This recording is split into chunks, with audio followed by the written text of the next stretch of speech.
Ha? 12. Ang saan?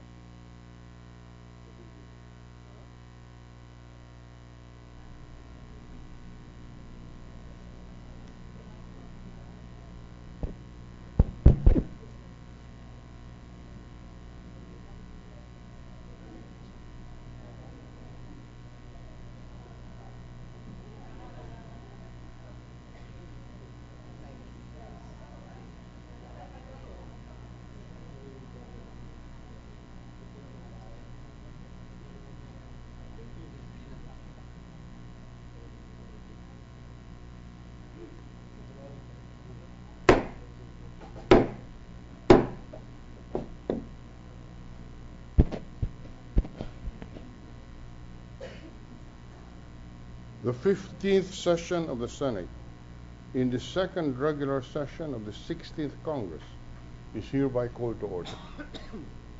May I ask our colleagues to rise and observe a minute of silent prayer.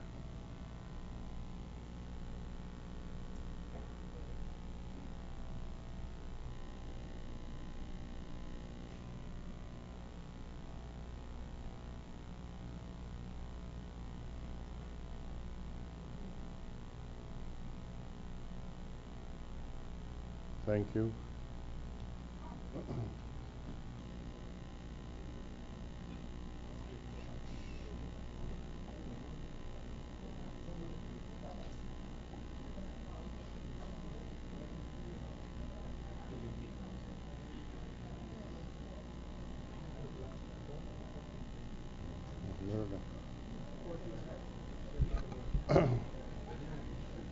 The Secretary will call the roll. Roll call of members. The Honorable Senators Angara, Aquino, Binay, Cayetano Alan Peter Compañero S., Cayetano Pia S., Defensor Santiago, Ejercito, Enrile, Escudero, Estrada, Gingona, Hunasan, Lapid, Legarda, Marcos, Osmeña, Pimentel, Poe, Recto, Revilla, Soto, Trillanes, Villar. Senate President Trilon. 14 senators are present. The chair declares the presence of a quorum. Majority Leader. Mr. President, with the consent of the Senate, I move that we dispense with the reading of the journal of the 14th session, September 1, 2014, and consider the same as approved. There's a motion that we dispense with the reading of the journal of the previous session and consider the same as approved. Any objection? Hearing none, the motion is carried. Mr. President, I move that we proceed with the reference of business. The Secretary will read the reference of business. Message from the House of Representatives. Letter from the House of Representatives informing the Senate that on 26 August 2014 it passed the following House bills in which it requests the concurrence of the Senate. House number 1268 entitled An Act Separating the Alfonso Castañeda National High School Abuyo Annex in Barangay Abuyo, Municipality of Alfonso Castañeda, Province of Nueva Vizcaya, from the Alfonso Castañeda National High School, converting it into an independent national high school to be known as Abuyo National High School, and appropriating funds therefore. Education, Arts and Culture, Finance. House number 3145, an act creating an additional regional trial court branch to be stationed in Calapan City and an additional municipal trial court branch to be stationed in the municipality of Baco, all in the 1st District of Oriental Mindoro, further amending for the purpose Batas Pambansa Bilang 129, otherwise known as the Judiciary Reorganization Act of 1980 as amended, and appropriating funds therefore. Justice and Human Rights, Finance. House number 3819, an act converting the Irusin North High School in Barangay Tinampo, Municipality of Irusin, Province of Sorsogon, into a national high school to be known as Irusin North National High School, and appropriating funds therefore. Education, Arts and Culture, Finance. House number 4351, an act further amending Republic Act number 6948 entitled as an act standardizing and upgrading the benefits from military veterans and their dependents as amended. Defense and National Security. House number 4570, an act dividing Barangay Tansa in the city of Navotas into two distinct and independent barangays to be known as Barangay Tansa 1 and Barangay Tansa 2. Local Government Electoral Reforms People's Participation. House Number 4576, an act dividing Barangay Tangos in the city of Navotas into two distinct and independent barangays to be known as Barangay Tangos North and Barangay Tangos South. Committees on Local Government Electoral Reforms People's Participation. House Number 4650, an act regulating public solicitations and providing penalties for violation thereof, repealing for the purpose PD number 1564, otherwise known as the Solicitation Permit Law. Social Justice, Welfare, Rural Development. House Number 4660, an act providing for 30 days judicial leave privileges annually to all judges of the Metropolitan Trial Courts, Municipal Trial Courts in cities, Municipal Trial Courts, Municipal Circuit Trial Courts, and Sharia Circuit Courts. Committees on Justice and Human Rights, Civil Service, Government Organizations. House Number 4683, an act increasing the bed capacity of the Mariano Marcos Memorial Hospital and Medical Center in the city of Batac, province of Ilocos Norte, from 200 to 300 beds, upgrading its services and facilities and professional health care, authorizing the increase of its medical personnel and appropriating funds therefore. Committees on Health and Demography and Finance. House Number 4711, an act establishing estate settlement courts, granting them original jurisdiction over cases for settlement of estate of deceased persons, amending Batas Pambansa Bilang 129 as amended. Committees on Justice and Human Rights. House Number 4730, an act requiring business establishments to give exact change to consumers. Committee on Trade, Commerce, and Entrepreneurship. House Number 4744, an act protecting the rights of internally displaced persons and penalizing the acts of arbitrary internal displacement. Justice and Human Rights, Social Justice, Welfare, and Rural Development, Ways and Means, Finance. House Number 1464, an act declaring the province of Misamis Oriental a tourism zone, appropriating funds therefore and for other purposes. Committees on Tourism, Public Works, Finance. House Number 1875, an act declaring the Nati Spring and its premises located in Barangay Nuling, Senator Ninoy Aquino, Sultan Kudarat Province, as an ecotourism site and appropriating funds therefore. Tourism and Finance. House Number 2166, an act declaring Sagrada Familia Caves in Zambales as an ecotourism zone and appropriating funds therefore. Environment and Natural Resources, Tourism and Finance. House Number 2698, an act declaring the municipality of Talangud, Davao del Sur as an eco-cultural tourism zone, establishing for the purpose the Talangud Cultural Heritage Village, providing for its development and appropriating funds therefore. Tourism and Finance. House Number 3492, an act declaring Mount Pinatubo in Zambales as an ecotourism zone and appropriating funds therefore. Environment and Natural Resources, Tourism and Finance. House Number 4768, an act declaring August 18 of every year as Jesse Robredo Day, a special working holiday and for other purposes. Rules. House Number 4769, an act converting the municipality of General Trias in the province of Cavite into a component city to be known as the seat of General Trias. Local Government Electoral Reforms, People's Participation. House Number 4772, an act revising the charter of the city of Baguio. Local Government. House Number 4773, an act transferring the capital and seat of government of the province of Rizal from the city of Pasig Metro Manila to the city of Antipolo, province of Rizal. Local Government. House Number 4795, an act declaring July 4 of every year a special non-working holiday in the province of Lanao del Norte in commemoration of its foundation day. Local Government. House Number 4796, an act declaring December 10 of every year a special non-working holiday in the city of Mekawayan, province of Bulacan, in commemoration of its Charter Day anniversary to be known as Araw ng Lungsod ng Mekawayan. Local Government. House Number 4797, an act declaring October 31 of every year a special non-working holiday in the municipality of Porac, province of Pampanga, in commemoration of its founding anniversary to be known as Porac Day. Local Government. House Number 4798, an act declaring August 11 of every year a special non-working holiday in the city of Ilagan, province of Isabela, in commemoration of its Charter Day anniversary to be known as Ilagan City Charter Day. Local Governments. House Number 4799, an act declaring September 1 of every year a special non-working holiday in the province of North Cotabato in commemoration of its founding anniversary. Local Governments. House number 4806, an act declaring the Besang Pass Natural Monument in the municipality of Cervantes, Ilocos Sur as a protected area and providing for its management. Environment and Natural Resources, Finance.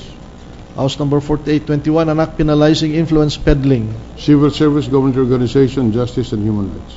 House number 4828, an act providing for additional requirements for a male foreigner desiring to marry a Filipina, amending for the purpose Article 21 of Executive Order number 209, otherwise known as the Family Code of the Philippines. Women, Family Relations, Gender Equality, Justice and Human Rights. House number 671, an act declaring the Puraran Beach and its premises located in Puraran, Baras, Catanduanes as an ecotourism area and appropriating funds therefore. Tourism and Finance. House number 687, an act declaring the twin lakes of Balinsasayaw and Danau located in the municipality of Sibulan, province of Oriental Negros as an ecotourism spot, providing for its development and appropriating funds therefore. Tourism and Finance. And House number 692, an act declaring the Mabinay Caves in the municipality of Mabinay, province of Oriental Negros as an ecotourism spot, providing for its development and appropriating funds therefore. Tourism and Finance. Resolutions. PS Resolution number 872, directing the proper Senate committee to conduct an inquiry in aid of legislation on the reported MRT-3 accident that injured 38 passengers by Senator Defensor Santiago. Public Services. PS Resolution number 873, congratulating former Supreme Court Associate Justice and Chancellor of the Philippine Judicial Academy Adolfo S. Ascuna for having been elected a member of the International Commission of Jurists by Senator Lapid. Rules. PS Resolution number 874, congratulating and commending Filipino golfer Lou Daniela Uy for winning the 47th Callaway Junior Championship at the Torrey Pines North Course in San Diego, California on 18 July 2014 by Senator Lapid. Committee on Rules. PS Resolution number 875, congratulating and commending University of the Philippines Professor and Scientist Dr. Alonso Gabriel for being named among the top 10 outstanding young persons of the world by the Junior Chamber International by Senator Lapid. Rules. PS Resolution number 876, commending the Filipino peacekeepers stationed at the Golan Heights for the exhibited bravery and resolve amidst adversity and violence by the Syrian rebels by Senator Lapid. Rules. PS Resolution number 877, commending and honoring Filipino UN peacekeepers in Golan Heights for demonstrating exemplary courage and resolve in the recent standoff against Syrian rebels, successfully carrying out their peacekeeping mission and reflecting the professionalism and competence of the Armed Forces of the Philippines by Senator Paulo Benigno Bamaquino IV. Rules.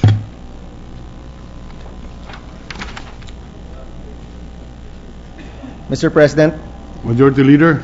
may I ask for a 1-minute suspension? Suspended for 1 minute.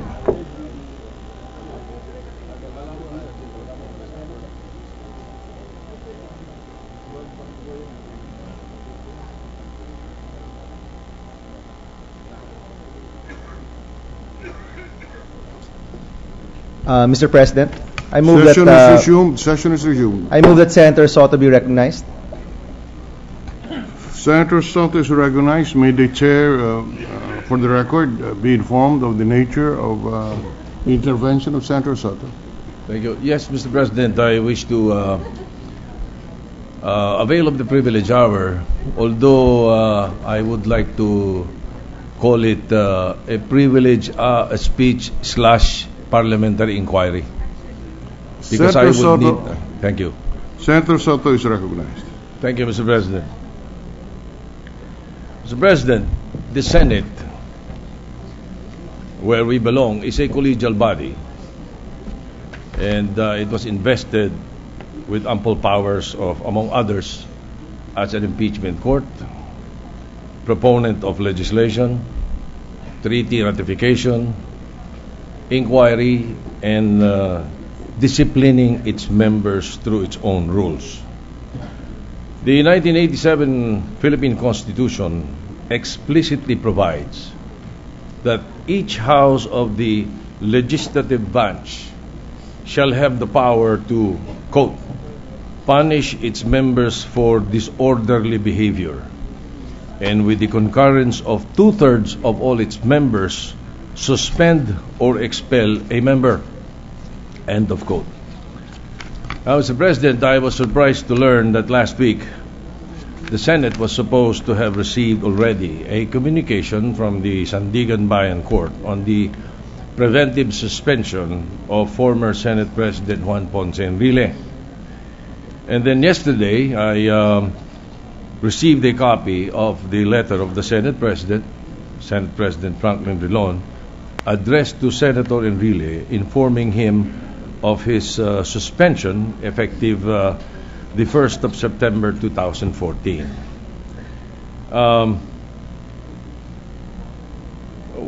My parliamentary inquiry now will include that, well, before that, as a member of the Senate, Mr. President, I do not recall, and I have not received a copy of the said Sandigan Bayan resolution.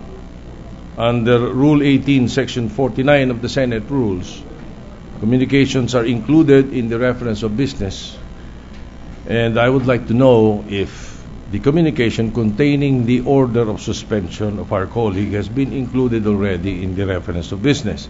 I might have missed it yesterday. That is the first one. And then the second is that it is not, well, I hope to have the answers to this after I have posed all of my questions. Is it not that the proper procedure, Mr. President, is for the Senate as a whole should dispose of the matters appearing in the order of business? It is explicitly stated in Rule 3, Section 3A. Now, such communication from the Sandigan Bayan should have been referred, and this is my opinion, correct me if I'm wrong, to the Committee on Ethics and Privileges, which has jurisdiction on the matters relating to the conduct, rights, privileges, safety, dignity, integrity, and reputation of the Senate and its members. Well, we have not even convened the committee yet.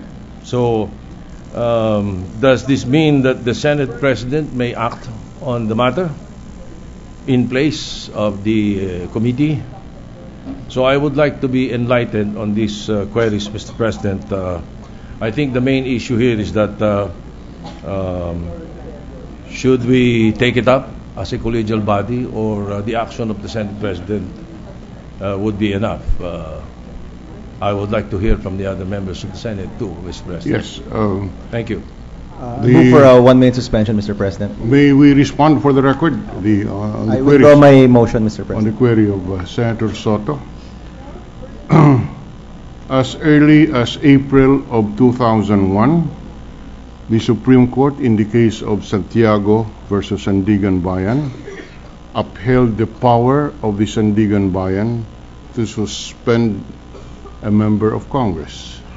And in that resolution, the issue of the power of the Congress to discipline its own members and the power of the court to impose a suspension under the anti-graft law was squarely raised in the Supreme Court.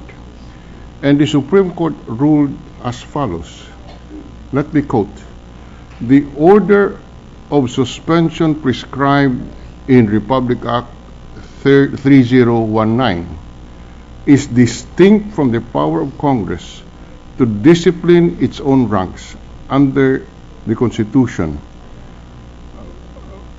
which provides that each House may determine the rules of its proceedings, punish its members for disorderly behavior, and with the concurrence of 2/3 of all its members, suspend or expel a member. The penalty of suspension when imposed shall not exceed 60 days. That's what the court continued. The suspension contemplated in the above constitutional provision is a punitive measure that is imposed upon the determination by the Senate or the House of Representatives, as the case may be, upon an erring member. The doctrine of separation of powers by itself may not be deemed to have been may not be deemed to have effectively excluded members of Congress from Republic Act 3019 nor from its sanctions. The maxim simply recognizes each of the three co-equal and independent, albeit coordinate, branches of government, the legislative, the executive, and the judiciary, has exclusive prerogatives and cognizance within its own sphere of influence, and effectively prevents one branch from unduly intruding in the internal affairs of either branch.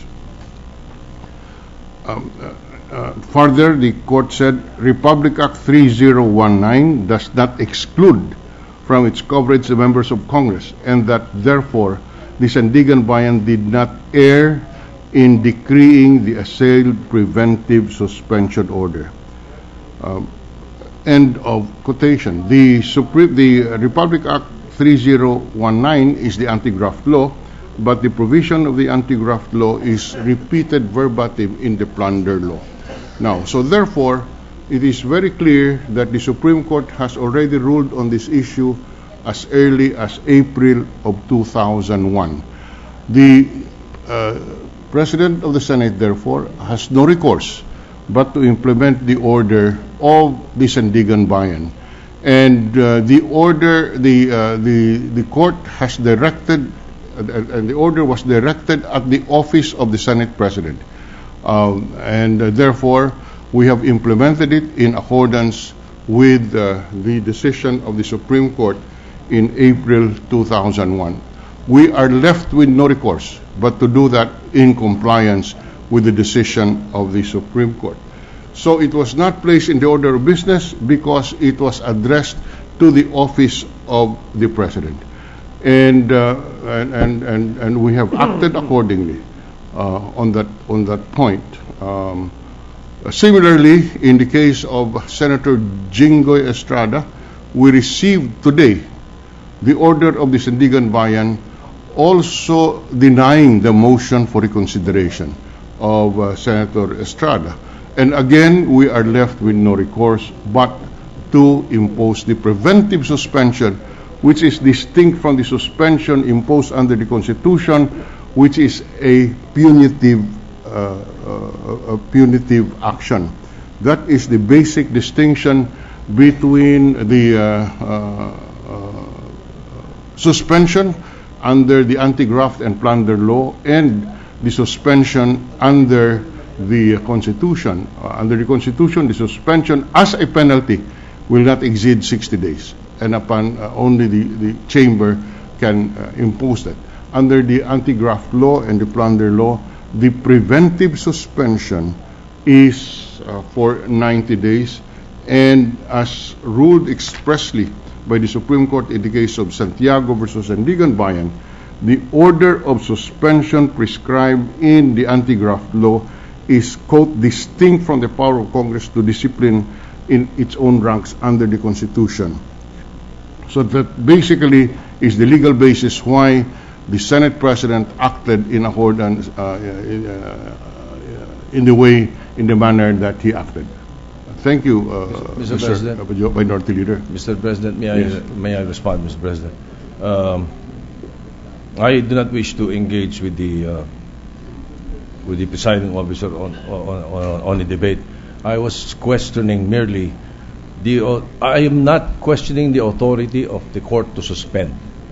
That can even come later, as a matter of fact, if we do discuss the resolution, if it gets to the floor.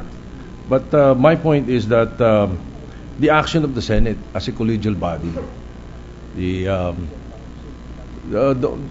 should we not act on that Sandigan Bayan resolution? Like, should not be the Senate allowed to act as a whole instead of merely the Senate President doing that? That is one.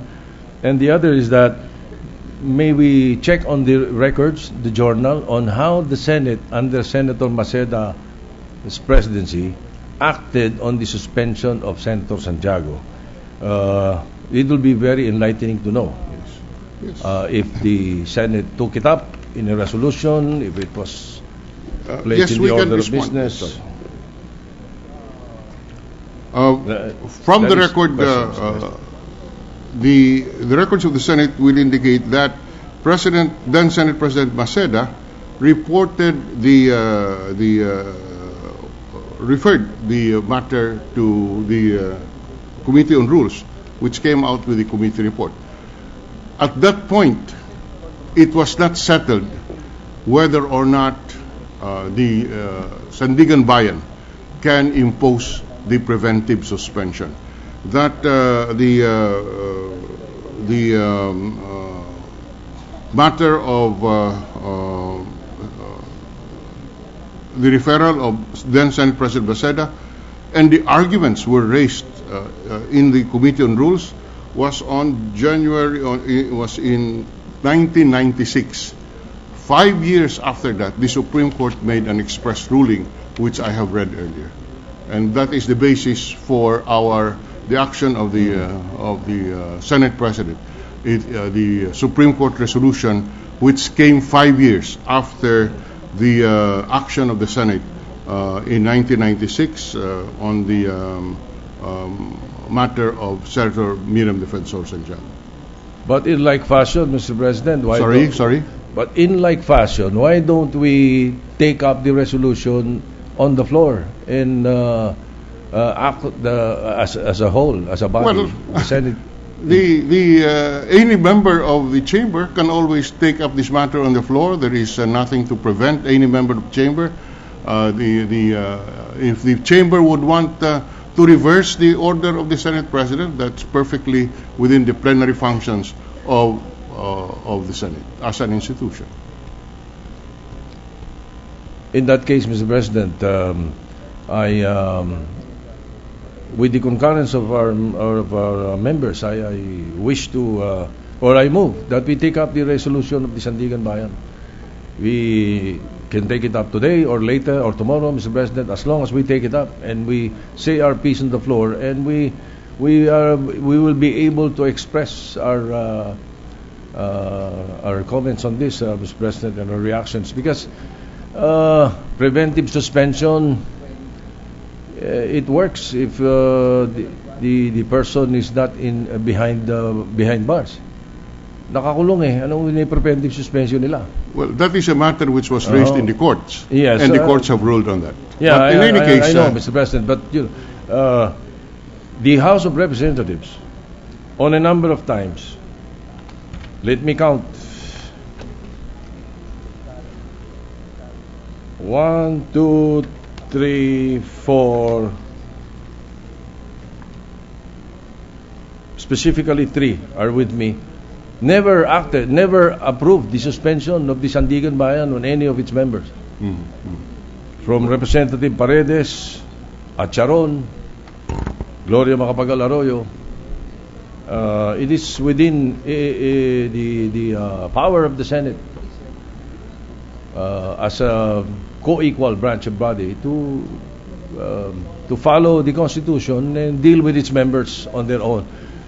well, We can approve the suspension, but my point is, Mr. President, I think we should take it up. can I have a 1-minute suspension with the permission of the chamber?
Session is resumed.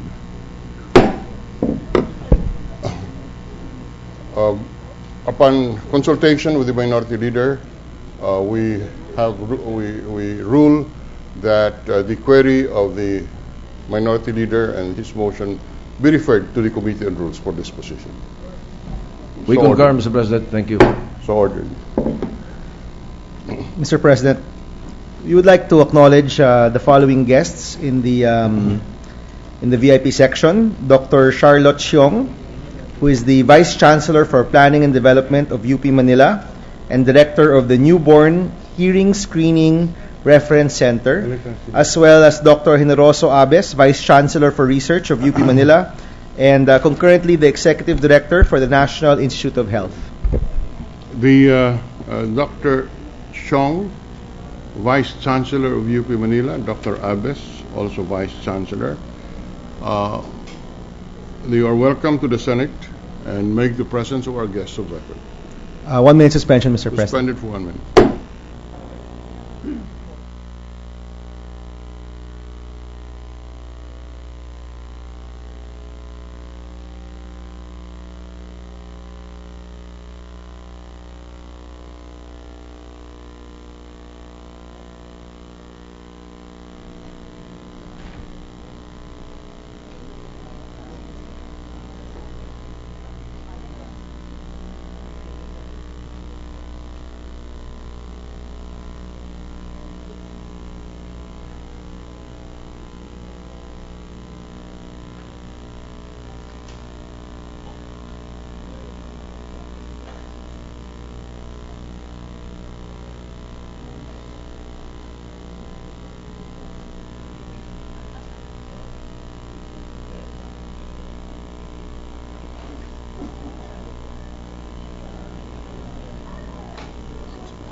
Ready to resume, Mr. President. Session is resumed. Mr. President, I move that we resume consideration of Senate Bill number 2282 under Committee Report number 56. This is the Fair Competition Bill, Mr. President. Any objection? Hearing none. Resumption of the debates on Senate Bill number 2282 under Committee Report 56 is in order. Mr. President, the status of the measure is that we are in the period of interpellations. I move that we recognize the sponsor, Senator Bam Aquino. Senator Bam Aquino, the principal sponsor, is recognized. And to interpellate, Mr. President, I move that we recognize Senator J.V. Ejercito. Senator J.V. Ejercito, on the period of interpellation, is recognized. Okay, good afternoon, Mr. President. Sir, sorry for my voice, Mr. Sponsor.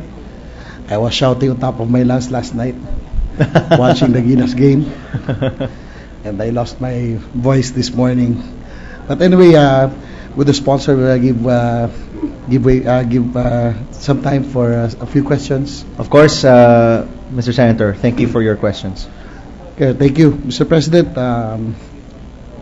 Honorable Sponsor, since the enactment of the revised penal code, has anyone been charged, prosecuted, or convicted of violation of our current law against monopolies and combinations in restraint of trade under Article 186 of the said code?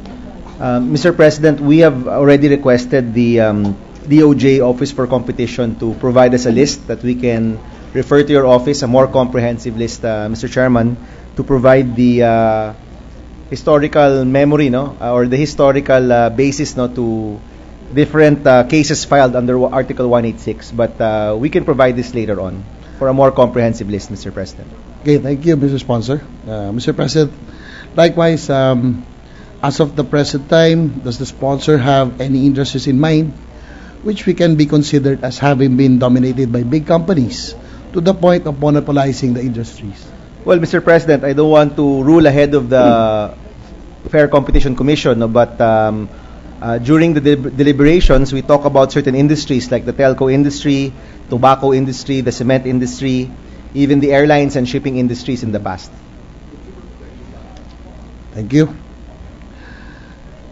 Do we have any complaint from the public and private industries that involves protests and or objection against monopolies and dominance in market industry? Well, Mr. President, as you're very familiar, one of the investigations we had was on the internet issue. Yes. And many times regarding the internet, the slow speed and high cost of our internet issue, many times the idea that having a duopoly is raised many times during those hearings. So definitely we can point to the telco industry as possibly one industry where you only have two large players. Oh yes, Mr. President, Mr. Sponsor, I recall, no, we were talking about the interconnection, the IP peering. So I hope that those issues will be addressed, no, by this bill.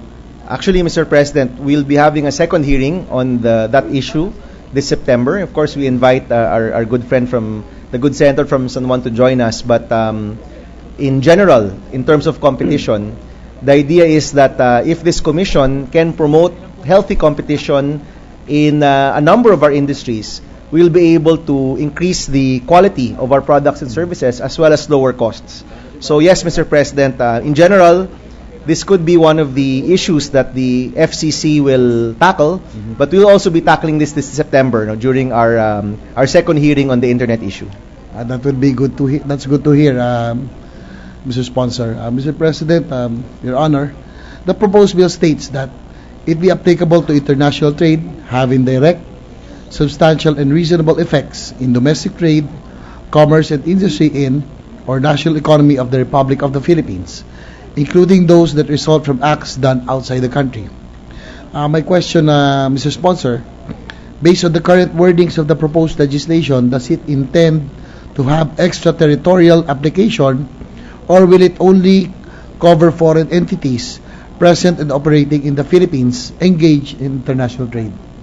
Mr. President, the Act will be enforceable within the territory of the Republic of the Philippines and shall apply to all areas of trade, industry, and commerce. But specifically for multinational companies, they are only subject to the measure if their action has impact in the country's trade, commerce, and industry.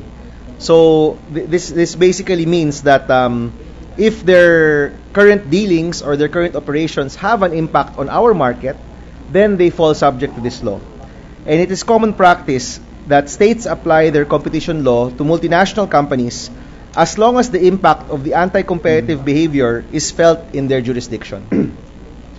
Thank you, Your Honor. Mr. President, do you know of any other countries who adopt of a similar competition law? If I'm not mistaken, Mr. President, the UK and the US have a similar appreciation of their competition laws.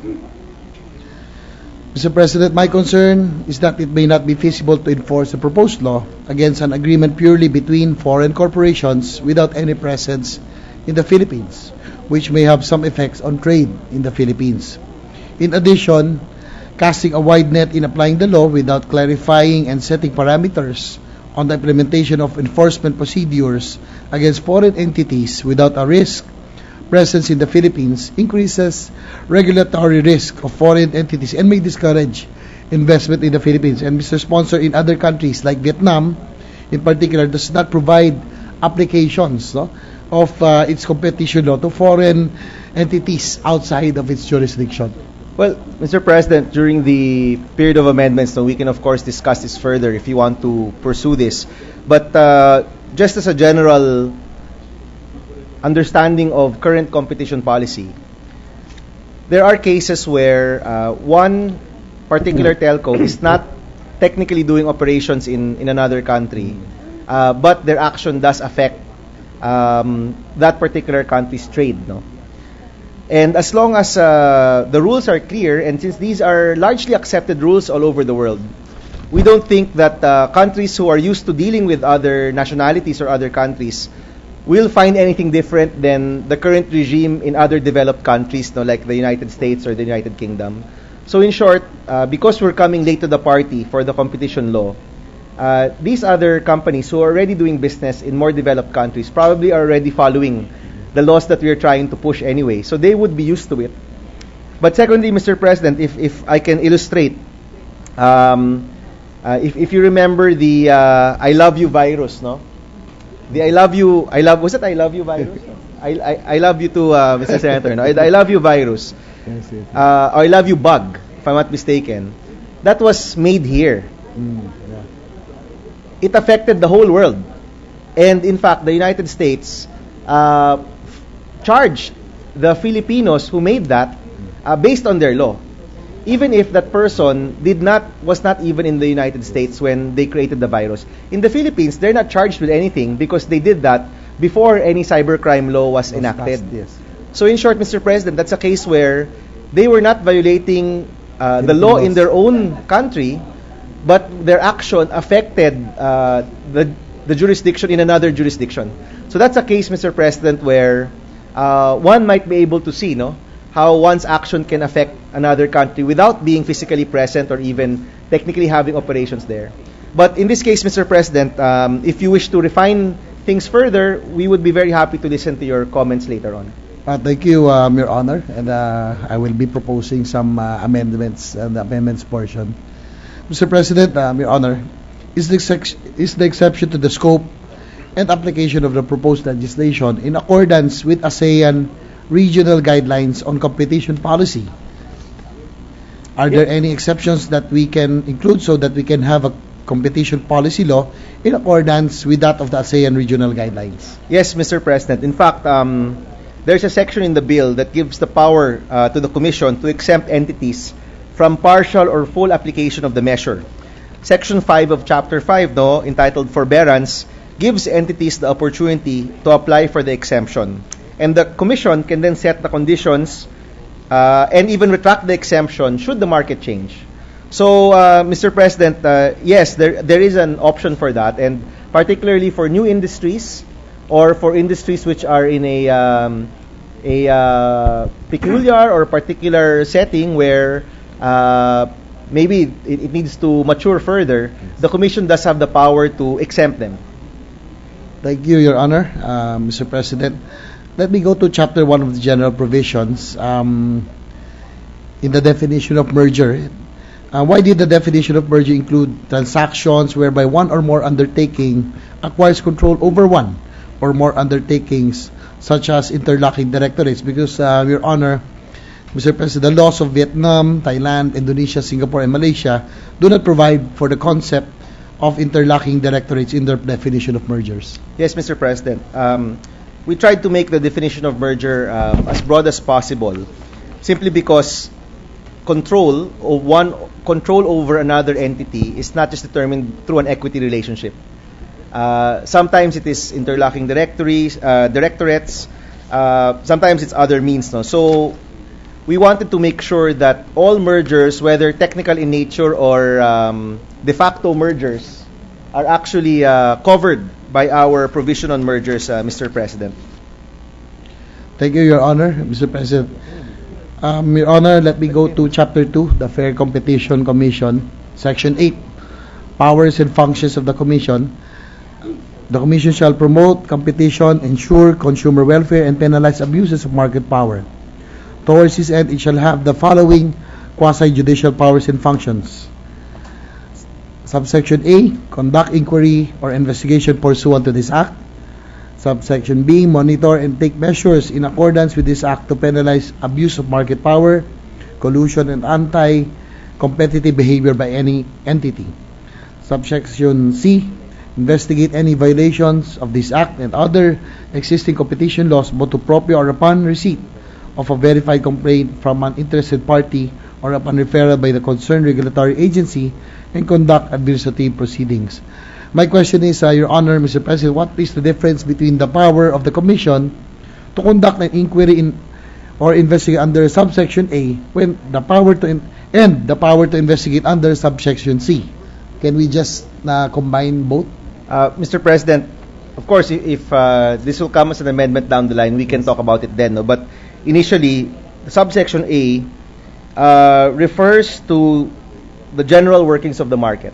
So there isn't a case yet or a complaint that the Commission is working on, while subsection C already refers to the Commission investigating a particular case, motu proprio, or upon referral of a complaint. So it's actually a different type of investigation, Mr. President. But of course, if there's a need to, if you would want to see this further refined or improved, then we could tackle that later on. Thank you, Your Honor, Mr. President. Just like to clarify, and maybe we can refine it later on the amendments portion. Let me go, Your Honor, let me go to Chapter 3, the Prohibited Acts, Section 2. abuse of dominant position. It shall be a criminal offense for one or more entities to abuse their dominant position by engaging in conduct that would unreasonably and substantially prevent or restrict competition. My question, Your Honor, Mr. President, what is the treatment of the proposed legislation as to those entities which currently has a dominant status or a certain level of market concentration prior to the enforcement of this bill? Mr. President, if upon the passing of this bill, you're already of a dominant status, technically you're not doing anything, you're not doing any of the prohibited acts, even if you're large or dominant. So, Mr. President, one of the principles of the bill is that we don't penalize largeness or large market share. We actually really penalize your affecting the market negatively. So, in short, Mr. President, once this is passed and you're still and you're dominant and you're not doing anything wrong, then you won't fall under the prohibited acts of this bill. So, Your Honor, we don't penalize companies for being large or for being big. In fact, Mr. President, if I may add, because this draft came from the private sector as well, no, through the Philippine Chamber for Commerce and Industry, I think that was one of the matters that was discussed very thoroughly. Because as a private company, you want to grow, no, you want to be dominant, you want to be able to succeed. But what we're primarily penalizing is that your growth is not at the expense of the market and ergo at the expense of the consumers. So, Mr. President, if you're a large company but you got there because of good quality, low price, you're a good corporate citizen and you're treating everyone fairly, then good luck. Good luck sa iyo. And ipagpatuloy mo yan. May your tribe increase. But if you're big and you got there because you're doing acts which are detrimental to the market or bad for the consumer and continue to do so, then that's the time when you'll be penalized under this bill. Yeah, thank you, Your Honor, Mr. President. I also agree that we should not penalize companies for striving to get to where they are right now, as long as they do not, as you said, engage in unfair practices. Another as a follow-up question, Your Honor, how about those entities which will acquire or maintain a dominant position in a relevant market? Again, Mr. President, being dominant in itself is not wrong. No, it's really when you do the acts which are prohibited where you will be penalized.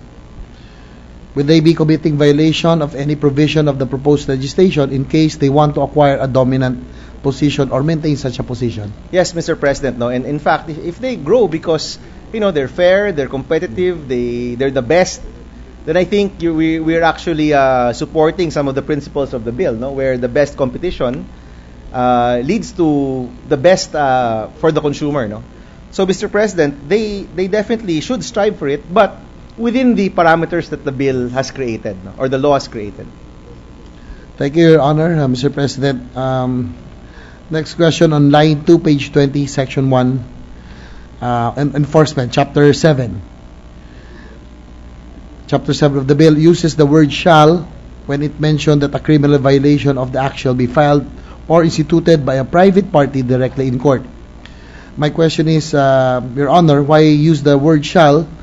Does this mean that only a private offended party has the right to institute an action or any violation of the proposed law?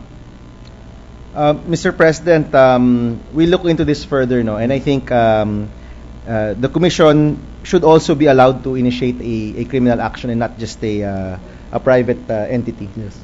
That's why I'm proposing, Your Honor, to use the word may, probably, so that the Commission, as you said, may have the right to file the case and file the case in its own and use the private party as a private complainant or witness for the prohibited acts. Yes, Mr. President, I think in principle we agree with each other. We'll just find the right syntax later on to be able to implement that principle.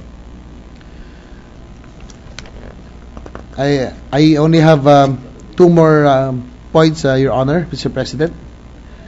On Chapter 7, again, the enforcement, the bill provides that lack of information about or ignorance of violation may not be offered as a defense by the officers and directors of the corporation or entity concerned. Your Honor, don't you think it runs contrary to the provision of our corporation code, where it provides that directors and other corporate officers cannot be held liable if they do not have knowledge or did not give their consent to an unlawful act? To wit, Section 31, liability of directors, trustees, or officers. Directors or trustees who willfully and knowingly vote for or assent to patently unlawful acts of the corporation, or who are guilty of gross negligence or bad faith in directing the affairs of the corporation, or acquire any personal or pecuniary interest in conflict with their duty as such directors or trustees, shall be liable jointly and severally for all damages resulting therefrom suffered by the corporation, its stockholders, or members and other persons. Yes, Mr. President, maybe there's a need to clarify this further in the law, but actually they refer to different standards for liability. No, the Section 17 that you had mentioned or that you referred to is actually for administrative liability, while the Corporation Code provision is actually for criminal and civil liabilities. So there might be a need to clarify it, Mr. President. But it's a different liability, Mr. President. Thank you, Your Honor, Mr. President. My last point, Your Honor, under the proposed legislation, in case the offense is committed by a foreign corporation, the license to do business in the Philippines shall be cancelled. Assuming that the license to do business of the foreign corporation was cancelled in violation of this act, will they be allowed to apply and secure again a license to do business here in the Philippines, or will they be perpetually disallowed to do business? The idea, Mr. President, is that they will be allowed to apply again. But of course, the application, it will now have these offenses in the past that will determine their new application. No? I mean, sorry, if I may repeat, it will, yes, record. The new application, the offenses that they did will reflect on the status of their application, but they will be allowed to apply again. And maybe upon the appreciation of the bodies, or after amount of time, or if they had followed the remedies which were stated by the Commission, then they might be allowed to transact again in the Philippines, Mr. President. Thank you. That will be all, Mr. President. I'd like to thank the honorable sponsor of the proposed measure for answering my questions. Thank you. Thank you very much, Mr. President. Maraming salamat, the good gentleman from San Juan. Majority Leader. Mr. President, may we now call on, may we recognize Senator Grace Poe for the period of interpellation. Senator Grace Poe is recognized.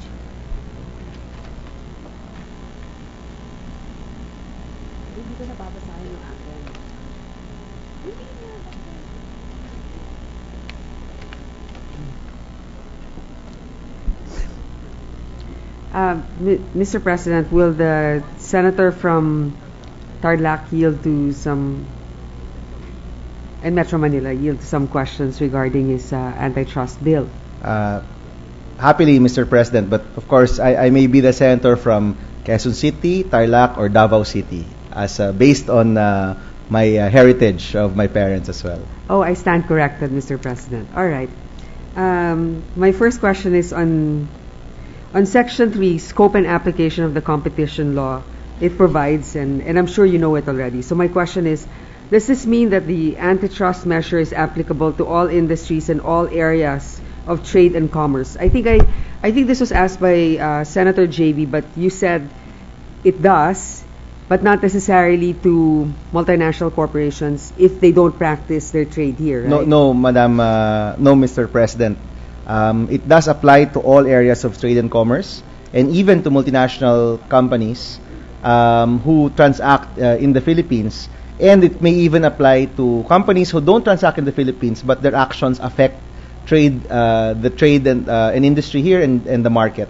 So its application is quite large, Madam President. So this this will not be obsolete should we have the Asian economic integration, right? In fact, you're ready for this. In fact, I'm confused whether to say Mrs. President or Mr. President. No, I think it's the rule is Mr. President. I think Mr. President, it's needed for the ASEAN integration because, with ASEAN integration, we're allowing a lot of other companies to come in. So allowing them to come in without the necessary rules, regulations, and prohibited acts might actually be dangerous. So in fact, Mr. President, this should have been done a few years ago or a couple of decades ago. And even with a talk on economic provisions by Congress, I would think that any type of talk about allowing more foreign companies into the Philippines would necessitate a healthy competition policy to be in place already. That's reassuring. Thank you, Mr. President. And there is no exception whatsoever because in the past versions of the legislation, as I noticed, exceptions are provided. In this particular version of yours, there are no exceptions. There are exceptions, Mr. President. Section 5 of Chapter 5, though, which is called forbearance, is actually the mechanism upon which an industry can ask for an exemption from the FCC. And based upon their findings, and usually we're looking at industries which are new or which are not yet mature industries, the Commission can decide to, for a specific period of time, not to rule on cases of competition on particular industries. Thank you, Mr. President. My other question is, this would be important as it would mean parity of rights and the equality of all areas of commerce in the Philippines. So, my other question is, in other countries, one of the eventual effects of competition law is the lowering of costs of goods and services in a given country. Is this one of the envisioned objectives of this legislation? Mumura ba sa tingin po ninyo ang bilihin ng mga produkto sa merkado? Yes, Mr. President. No, in fact, that's really one of the goals of this bill. No, that prices will be lowered. We need to look no further than the airline industry. No, once new entrants came in, suddenly we had the discounted fares, and for a time they were called piso fares. And I think that would have only happened because of a healthier competitive environment. So yes, Mr. President, definitely the one of the goals of the competition bill is that once this is passed and we have a better regulatory framework for competition, then competition will increase. Our prices should go down for industries which are currently not competitive, and you can even expect innovation to come in, no? As what has happened in other countries. That's very promising. Thank you, Mr. President. Is the passage or enactment of the antitrust bill a commitment of the Philippines to the World Bank? Or is this a priority measure because it is needed to help the plight of Filipino consumers? I would like to put on the record, Mr. President, that it's not a commitment to the World Bank. This measure actually has been discussed for the past 2 decades, possibly. And Mr. President, now that we have joined or the ASEAN integration is upon us, other trade partnerships are already upon us again, and we're moving from a developing country to a developed country status. I think it's really high time that we put these regulations in place. And at the end, push for lower prices, increased innovation for our products and services, and in many ways, hopefully achieve the inclusive growth needs of our country. So we're hoping, Mr. President, that this will be passed, and yours truly is quite happy that this is now a priority measure of the Senate and the Congress. One last question from me, sir, then I will continue on later on with questions from Senator Santiago. Do you know at the top of your head if there's a particular country in Asia or neighboring country who has a similar measure in place and how it has helped their economy? Well, Mr. President, Senator Pimentel and I actually had a learning trip to Japan, no? And that was, for the record, no, we were on official business no, during that time, although it was during one of our session breaks. And we studied the competition policy of Japan. And they actually implemented their competition policy after World War II. And as we know, that tremendously helped their economy go from one which was devastated by the war to the superpower it was in the 80s. No? Of course, now it's a different matter altogether because the life cycle of their economy is already at a latter stage. No? But at that time, by allowing these companies to compete with each other, they were able to produce the most high-tech products in the 80s, Mr. President, and that helped their economy greatly. There are differences, though, in terms of the bill that we have. Like the law that they had is even more harsh than ours, Mr. President, because with their policy, they actually penalize size, no? So they broke down all of these big companies. That's not even part of our bill, no? Aside from prohibiting acts, which are similar to the ones stated in Chapter 3, they also penalize size. So meaning, if you reach a certain size, you can be struck down by their competition commission. We don't have that, no? But they did that mostly after World War II. Then afterwards, they already used the prohibited acts, which is similar to our bill, to govern on matters of competition. And I think in the case of Japan, they were able to really get back up, no, from where they were in World War II because of better policies in terms of their business environment. Thank you, Mr. President. Mr. President, Senator Miriam Defensor Santiago requested me to present her interpellations with regard to Committee Report 56 on antitrust law. I share her observations, comments, sentiments, and perspectives, taking into consideration the enactment of a competition law for the country that best advances the requirements of the economy and our people. Kailangan po natin ng batas na tutulong sa ating mga consumers o mamimili na magbigay proteksyon sa kanila at para magkaroon ng murang mga bilihin at produkto sa merkado. With the Chamber's permission, allow me to, would you allow me to address her questions, Mr. Please President? proceed, Senator Poe. There are no objections on the floor. Please proceed. Okay. First, with respect to Section 2, why is just as an aside, also, Mr. President, aside from the questions, as you know, Senator Defensor Santiago also has some comments after her question. So if you will allow me also to proceed with that, right after I give out the question. With respect to Section 2, why is prohibiting anti-competitive agreements, abuses of dominant position, and anti-competitive combinations provided as a policy statement separate from the policy on promoting and enhancing economic efficiency and competition in trade, industry, and commerce? And this is her comment. Primarily, there's no need to state the prohibition on an anti-competitive conduct as a policy. This should be viewed rather as a tool to attain the policies of the proposed law, or as a consequence of the policies adopted by the government as expressed in the proposed law. In any event, expressing as a policy statement the act of prohibiting anti-competitive agreements and combinations in restraint of trade separate from the policy on promoting and enhancing economic efficiency creates the perception that these two are in opposition with each other.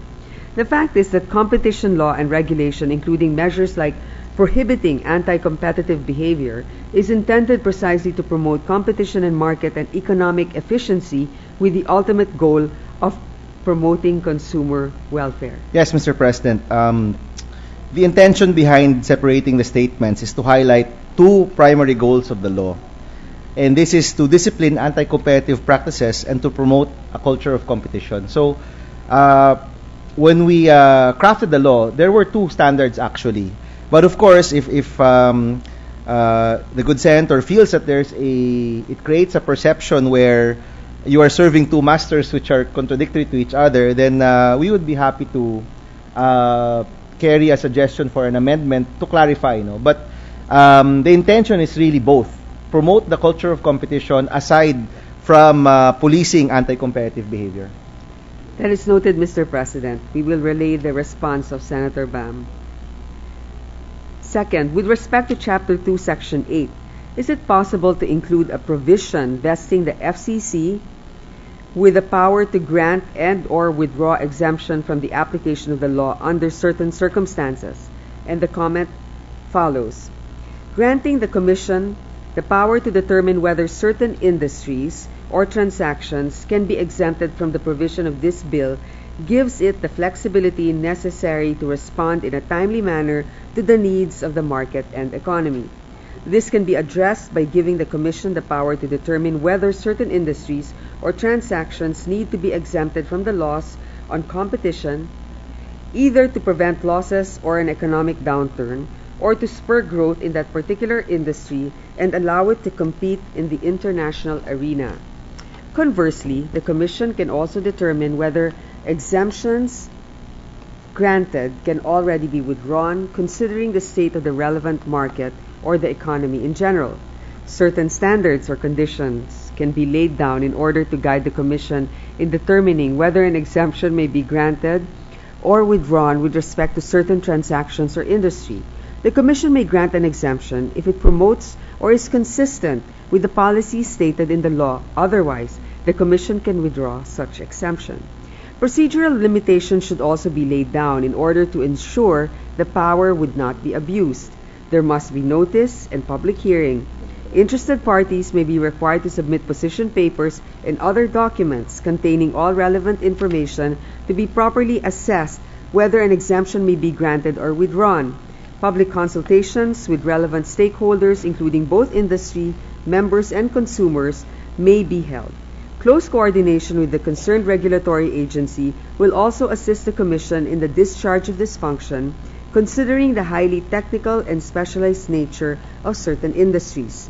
Limiting the exemption of those stated in the law without granting the Commission the power to withdraw the same leaves the power to determine exemptions to the legislature, which does not have the same flexibility to timely respond to market and economic conditions. Yes, Mr. President, thank you for pointing this out. In fact, we had already mentioned that in Section 5 of Chapter 5, there is a procedure for asking for forbearance or an exemption to the provisions of the law. And of course, the Commission may exempt in whole or in part an entity from the coverage of the law, subject to the conditions that may be imposed by the Commission. And of course, Mr. President, these exemptions should be the exception, no? Not the rule. So this should come few and far between, no? To be very frank, and that if they are granted, they should come up with a sunset provision or a mandatory periodic review. And unless it is expressly renewed, it shouldn't be automatically renewed either.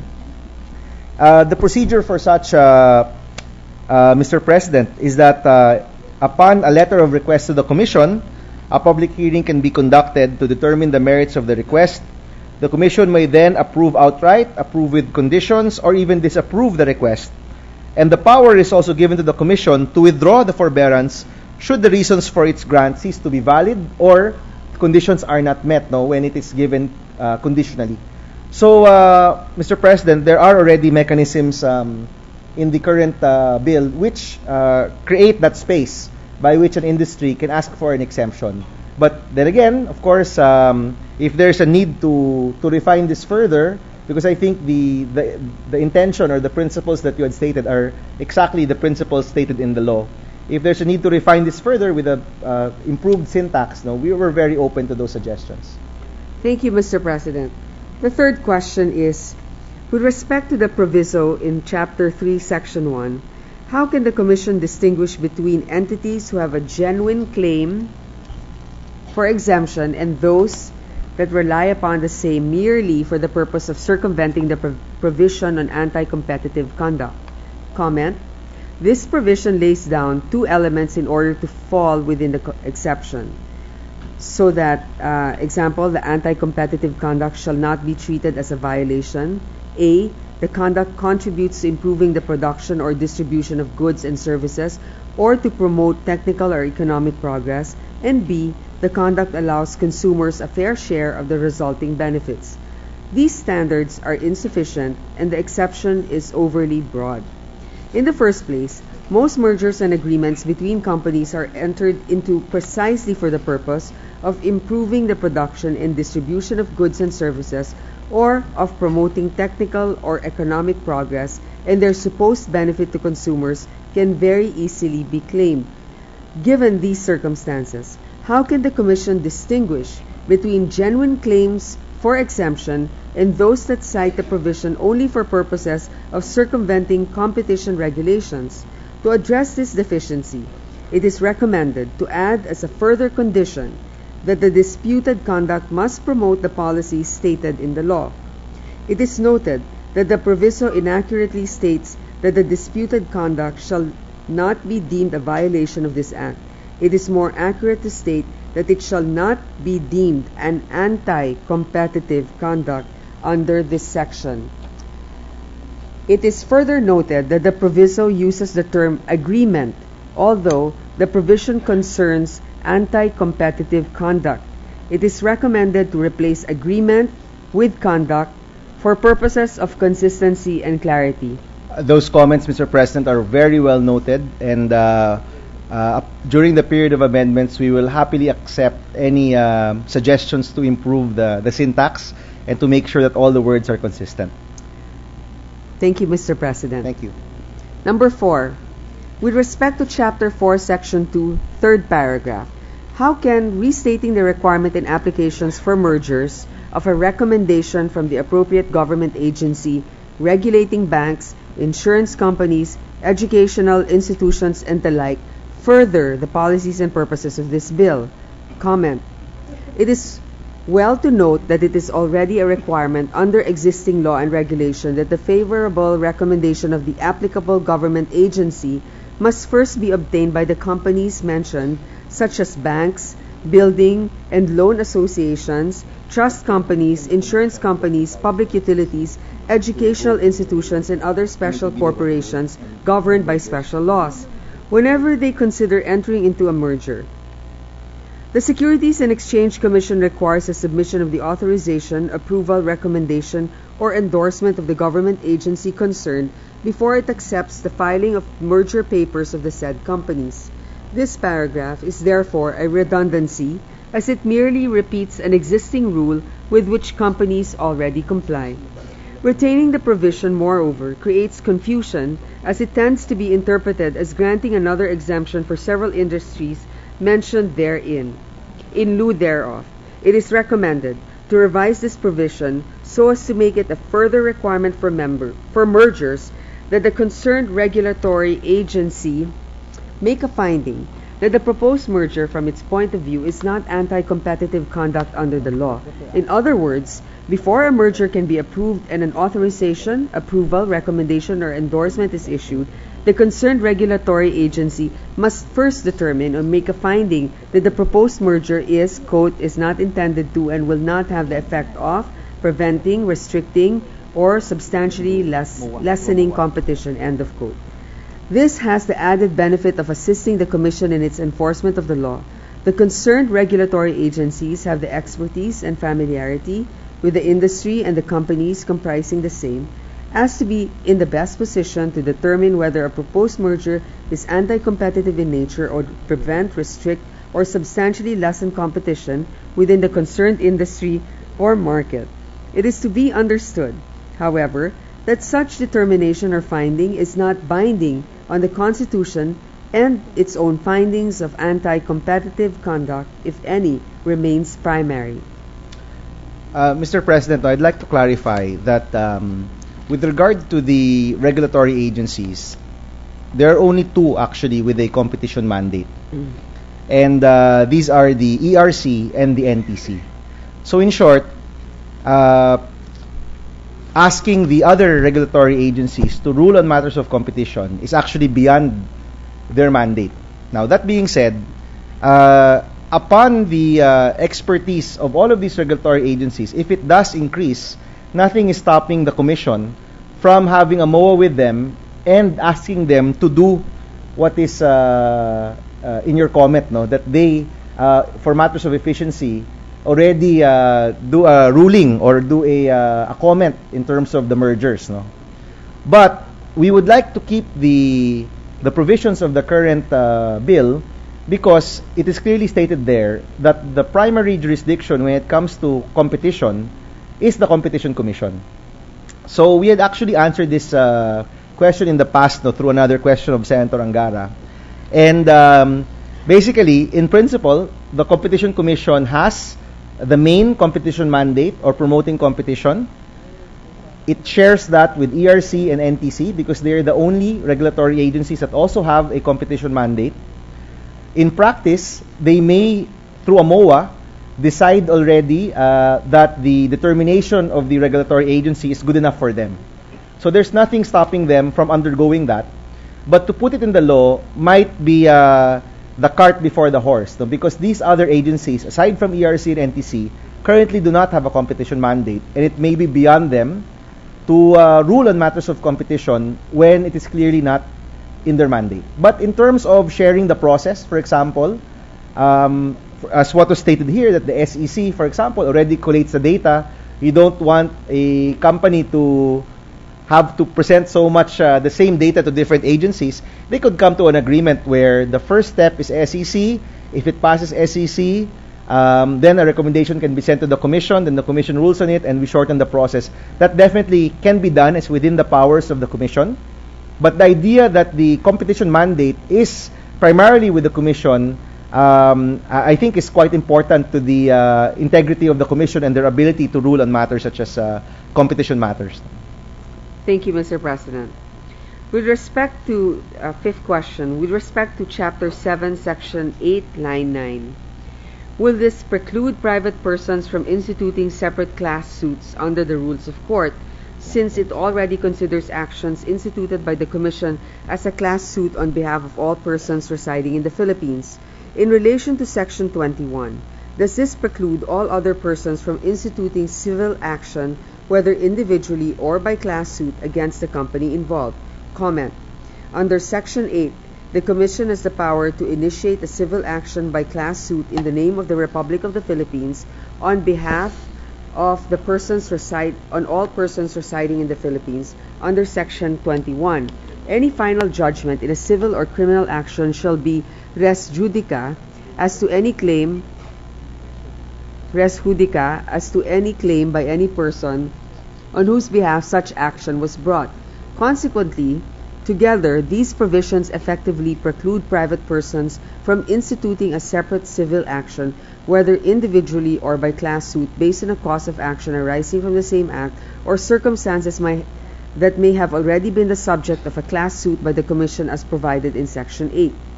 A problem arises when a person discovers that he also suffered injury from an anti-competitive conduct that has already been the subject of a class suit. A remedy should be provided in favor of private persons in such cases. Mr. President, we would be happy to accept any suggestions on this matter, especially from the good senator and the good senator reading the questions as well. But maybe it might be helpful to outline the procedure which we anticipate will happen when a private entity alleges a violation of the proposed law. So for administrative actions, the complaining entity submits a verified complaint to the Commission alleging a violation of the law. And in this case, the Commission can likewise also conduct an inquiry motu proprio or on their own. The Commission then conducts a preliminary inquiry where if it finds violation, it can either impose administrative penalties, order rectification or acts of omissions, or restitution to affected parties. For civil action, and I think this is the subject of some of the comments and the question, in parallel or subsequent to the administrative action, if the complaining entity wishes to pursue a separate civil action, it may do so by filing a civil case directly in court. It may in fact do this even absent proceedings of the Commission or during the pendency of the proceedings being conducted by the Commission. And this is the spirit behind Section 20, Chapter 6 of the bill. If the original complaining entity is then joined or followed by several other entities sufficient to consolidate the complaints and initiate a class suit in accordance with the rules of court, in filing verified complaints with the Commission, and this is, of course, the Commission has knowledge of the multiple complaints, the Commission can file a class suit on behalf of the Republic of the Philippines as parens patriae.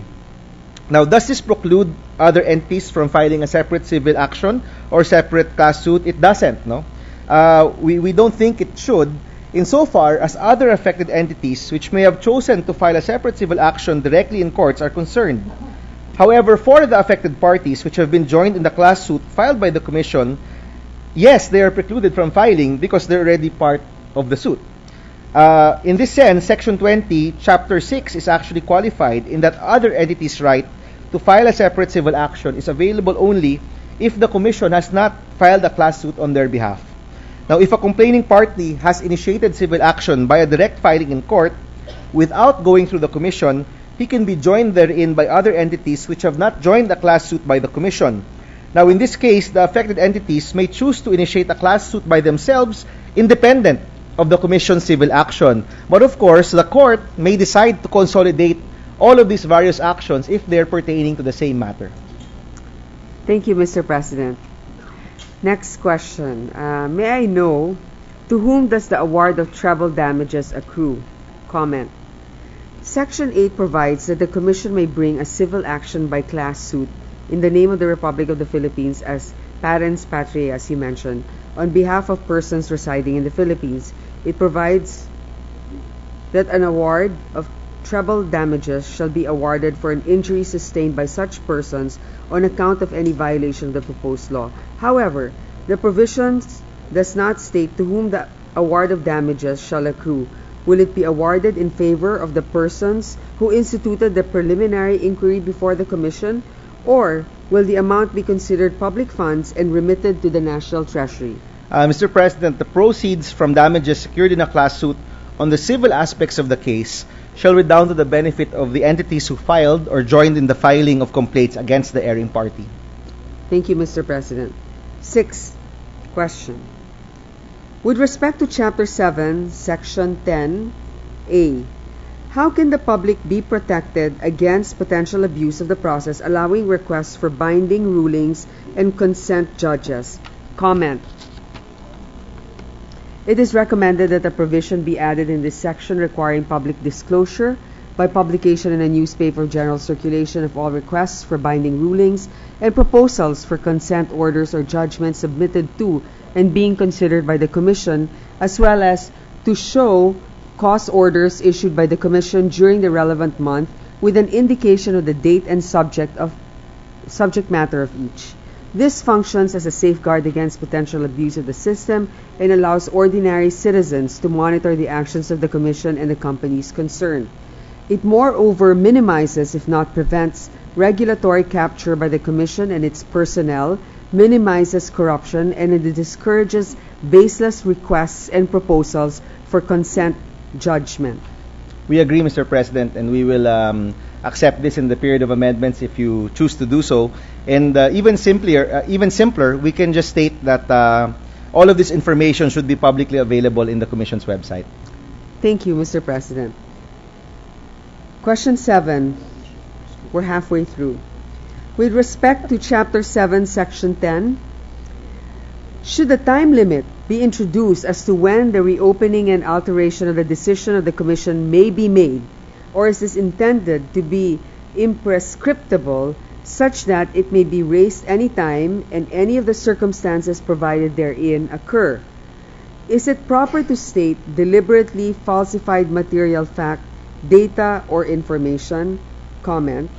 With respect to the requirement of deliberately, how can such intent be proved? As to requirement of falsified, does this require a prior determination by a criminal court that the document is falsified? To dispense with these questions, we recommend deleting the words deliberately and falsified. They constitute very high, if not impossible, standards for purposes of allowing modification or reversal of a binding ruling, a cease and desist order, or an approved consent judgment, which relate only to administrative proceedings. Mr. President, with regard to your first question, it is actually imprescriptible because the idea is that the impact of anti-competitive behavior may only be apparent and measurable after some time, and it will be different per industry. So we kept that without any prescriptive period because, again, Mr. President, the impact may not come automatically. It may come after some time, and if you have to wait for that, it would be very difficult to put a prescriptive period, especially when different industries react differently to anti-competitive behavior.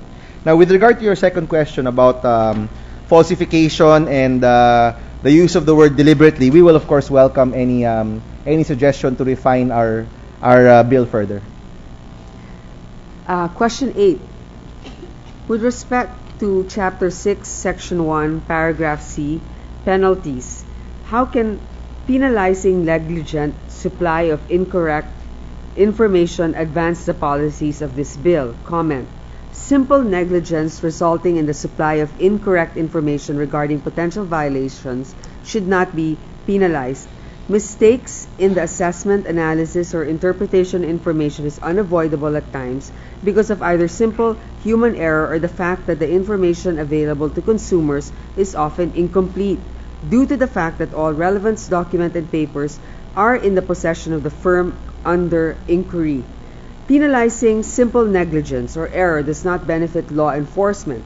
On the contrary, this will deter interested persons, despite having valid causes of action, from instituting the proper actions merely because they have doubts regarding their claim, which is inevitable due to the asymmetry of information between the firm and the consumer or the possibility of human error. Yes, Mr. President. Pwedeng wala nang comment. Yes, Mr. President. The idea of penalizing incorrect information is so that the erring party will not use that as an excuse, no, for the commission not to be able to have a good judgment on the matter. So the idea was really for the erring party providing wrong information, no.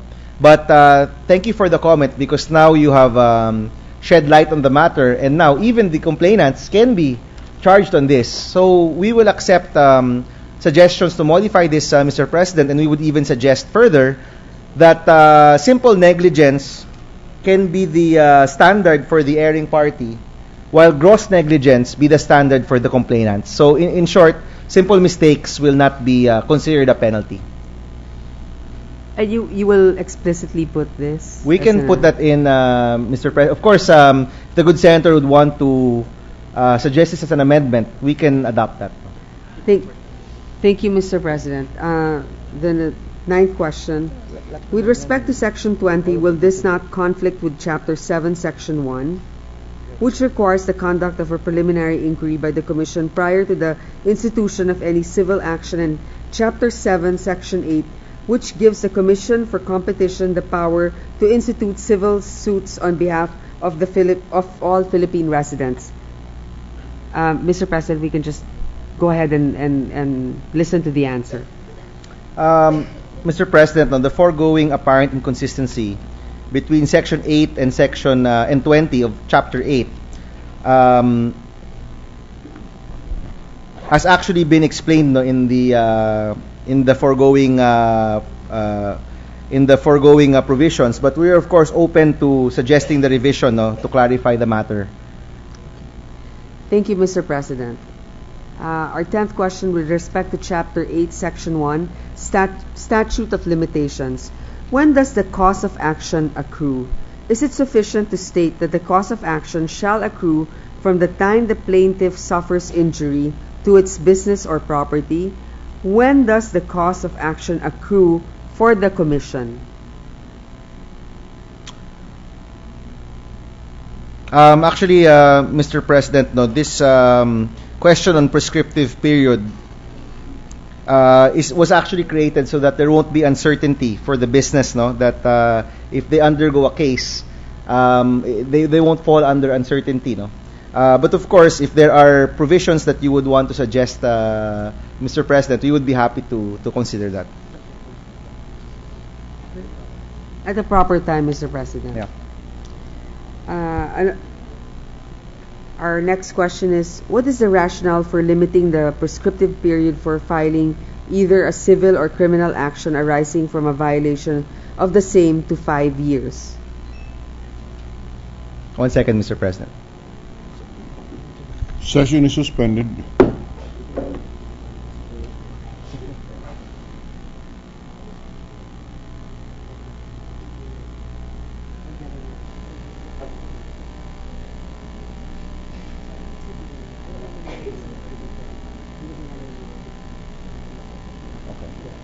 Ready to resume, Mr. President. Session is resumed. Yes, Mr. President, no, the rationale behind it is that so that the business won't have to be under litigation forever, no, there is actually a specific period that will be undertaken. So in effect, Mr. President, by putting this period, it is also for the businesses, no, who will be undergoing the competition cases. And again, Mr. President, if there's a need to further refine this, no, we would be happy to accept these suggestions. Thank you, Mr. President. With respect to Chapter 7, Section 4, why is the revised penal code of suppletory application? Comment, the felonies defined in the RPC are very similar, if not identical, to the crimes provided in this bill. Confusion may arise as to which law should apply. Furthermore, the penalties in these two laws are very different. Since this bill does not provide for repeal or amendment of the RPC, but only suppletory application, the penalties in the RPC may be considered to subsist. The question thus arises as to which penalty should be imposed in the event an offense is committed that falls under both laws. Note that the penalties in the RPC are much lighter with respect to the fines. Considering basic principles of criminal law, an interpretation that would be most favorable to the offender should be adopted, in which case the very light penalties in the RPC may be imposed. This will defeat the purpose of this bill in deterring anti-competitive conduct. Yes, Mr. President, I think we can accept that suggestion during the period of amendments and just repeal the revised penal code. Okay. Thank you, Mr. President. Number 13. With respect to Chapter 7, Section 6, what is the rationale for repealing or amending the provisions of the special laws stated therein? Is it possible to retain the provisions of such special laws and merely require interagency cooperation and coordination with respect to competition law matters? Mr. President, we can review all of the laws which are under this, the special laws which will be affected by the competition law, and see how we can harmonize them further. And again, Mr. President, if there's a need to clarify some of these matters, we would be happy to accept the suggestions of the good senator.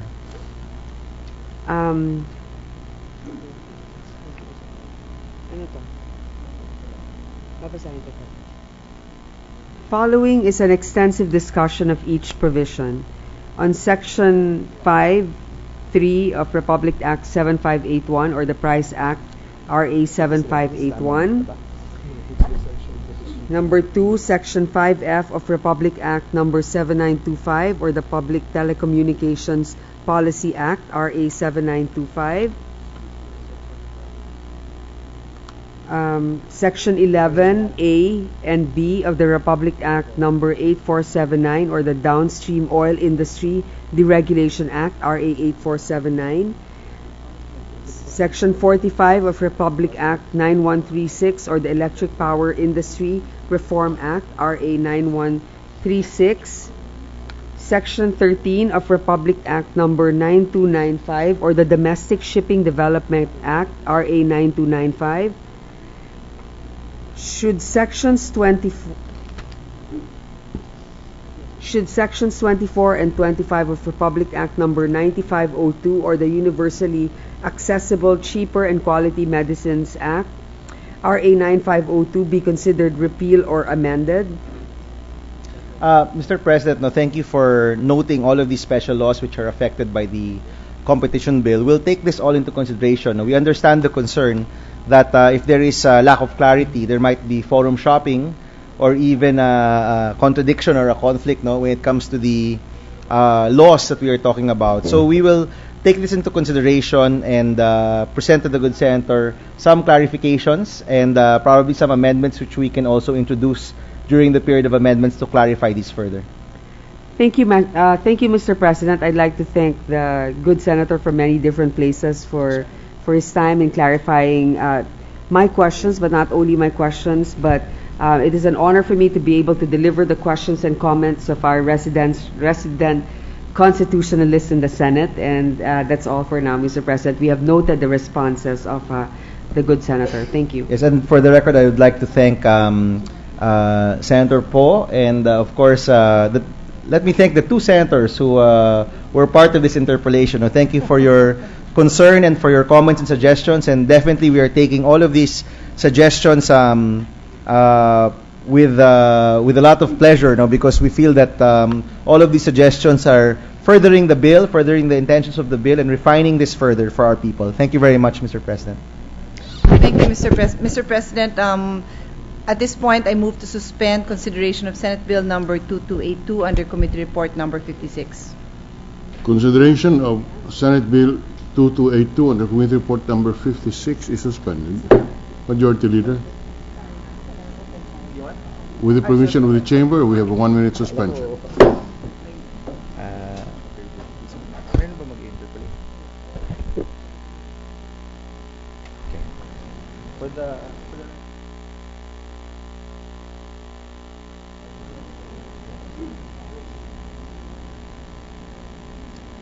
Ready to resume.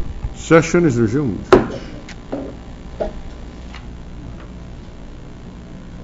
Mr. President, no senator has expressed his or her intent to interpolate on the measure. Which measure are we is sorry, on the floor? Mr. President. Mr. President, I move that we resume consideration of Senate Bill number 2277 under Committee Report number 51. This is the Open High School System Bill, Mr. President. All right. Any objection? Hearing none. Consideration of Senate Bill 2277 under Committee Report number 51 is in order. Mr. President, no senator has expressed their intent to interpolate. I'm sorry, Mr. President. I think Senator Soto wishes to Senator interpolate. Soto has the floor. With the permission of the Majority Leader. Thank you. Thank you, Mr. President, the Majority Leader. Will the distinguished lady from Taguig just answer just one or two questions for my Yes, Mr. enlightenment? President. Of course. Yes. When you say open high school, what does it entail and what is it generally? Yes. Mr. President, this is a form of alternative secondary educational, it is a form of an alternative secondary educational program that will allow the youth to overcome either personal, geographic, or socioeconomic obstacles that would prevent them from attending a day-to-day class in their regular high school. So it is set up to accommodate these students who are in a way left behind because of particular circumstances particular to them. Where will it be located? The way Parang home, ano ba yan? Home no, study? no, it is not. Allow me to explain. Yes. There is just to continue, this is consistent with our non-formal, informal, and indigenous learning systems. It is a type of out-of-school study program depending on the particular needs. So this will be based in a mother high school or inang paaralan, and this will be the headquarters. Okay. So, but then it's the time, it's the hours, it's the makeup of the classroom. Like there would probably be older students there. It is not necessarily daily classroom, so it is set up to address the specific needs. Could be of a community that is isolated, but more really peculiar circumstances of different individuals. And it is actually already existing. We are just really? Yes, it is existing. It is not something new. In fact, all I really had to do was study it first to clean expand it. Yes, just tie it up actually. Where will it be held in the area of the mother school, or will there be a separate place for it? Yes. Actually, that is something that I addressed based on the existing system. The existing system, if I'm not mistaken, wanted it specifically in a designated school area, and it is defined as in the mother school. In the mother school. However, it was my view upon consultation also with my team that we should be flexible. Because precisely why sometimes they are not able to access it is because that national high school of that municipality or city may not be accessible to them. So if there is a need, and this being a law, no longer just a executive issuance, it has to be able to stand the test of time and be flexible. So in a way, that school would be the default, but it could also be set up in a barangay hall, in the social hall, in another part of the town. But run by the mother school. Yes, definitely, Mr. And President. the teachers, The teacher is also, actually there is a teacher who is a regular secondary school teacher of the mother high school who would be in charge of the instruction and evaluation of every learner's progress. who pays for the salaries of the That teachers? that is still paid by the Mother school. DepEd. Ah, Yeah, DepEd. it's still part of. Actually, I inquired particularly in the city of Taguig because I had easy access to my sister-in-law, and this is a normal practice. They're in a way they're seconded there. It's extra work. It's extra workload. Can you give me a specific sample of an open high school that is currently operating now, so that we can have a better picture of what you would want to do nationwide? And I suppose that is the intention of the law, of the bill. I have a list here. In Metro Manila, there is in Makati. There's Benigno Aquino National High School. These are the schools. Sorry, these are the schools offering the open high school. Open high school. So Benigno Aquino National High School, Gregorio Perfecto National High School in Makati. In Pasig, there's Rizal High School. In Cubao, Ramon Magsaysay High School. In Quezon City National High School. Also Largo National High School, also in Quezon City. Commonwealth National High School, also in Quezon City. And this is based on a Department of Education policy program. Yes, but adopted and accepted by the LGUs. From what I understand, they welcome it because this addresses their out of school, the dropouts or the left behind youth. All right. I will not dwell in the details of that anyway. I'm sure you will be able to cover that in the law. What you propose now is that it'll be mandated nationwide and not left to, for example, Makati or Quezon City or Pasig or Taguig for them to agree and do it in cooperation with the Department of Education, of course. Yes, Section 11 states, every division of the DepEd shall establish learning centers in the authorized mother high schools located in their jurisdiction. LGUs may also provide assistance for the establishment of learning centers under the authority of a recognized mother high school. In other words, it's the division of DepEd, the existing divisions, who would initiate this, no, based on the need. And then the LGUs may also do it on their own, but under the authority of the mother high school, so that it's consistent. All right. Thank you, Mr. President. To the distinguished lady, thank you. Very commendable. I wish to be made either a co-sponsor or a co-author of the measure, Mr. President. Let the record reflect the desire of Senator Soto to be a co-author of the measure. That terminates the interpellation of Senator Soto. Any other senator who wishes to avail of the period of interpellation? Mr. Majority Leader. Mr. President, since no other senators expressed their intent to interpolate, I move that we now open the period of committee amendments on Senate Bill 2277. Can we first close the period of debate I move and that close the we, period of interpellation? That we close the period of interpolation for this measure, Mr. President. Any objection? Hearing none, the period of debate on interpellation on Senate Bill 2277, the committee report number 51, is hereby terminated. Now, Mr. President, I move that we open the period of committee amendments on Senate Bill 2277 under committee report number 51. Committee amendments are in order. The sponsor is recognized. Thank you, Mr. President. I only have two. On page 4, line 2, delete from age 18 years old and below and replace it with and adults. I'm sorry, replace it with And adults.